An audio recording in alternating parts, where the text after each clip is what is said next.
In today's video, I'm going to teach you how to get a disc scratch in Soundtrap. If you've looked around Soundtrap and couldn't find a built-in disc scratch effect, you're not missing it. There isn't a dedicated instrument for that. The easiest way to get the classic DJ scratch sound is to import a pre-made scratch sample into your project, and I'll walk you through that from start to finish. First, open your browser and head to Soundtrap's Music Maker site. For the smoothest experience, use a modern browser and headphones, and have your scratch sound file ready on your computer. A short WAV or MP3 sample works great. If you're downloading a sample, make sure it's royalty-free or licensed for your use so you can safely include it in your track. On the Soundtrap homepage, click Login. You'll see several sign-in options. Choose Login with Google to move quickly.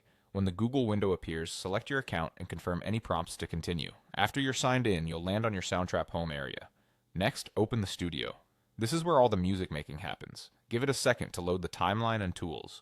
Once you're in the studio, look to the top left corner and click File. From the menu that appears, choose Import. You'll be presented with import options. Select Import to Audio Track. This tells Soundtrap you want your file placed on a standard audio track in the timeline. Now browse to your scratch sample on your computer and select it. Soundtrap will upload and place the clip on an audio track. If a new track appears automatically, that's expected. You should see the waveform show up in your project.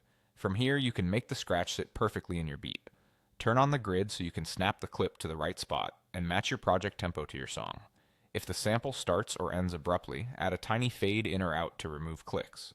If it's too loud or too quiet, adjust the track volume or clip gain.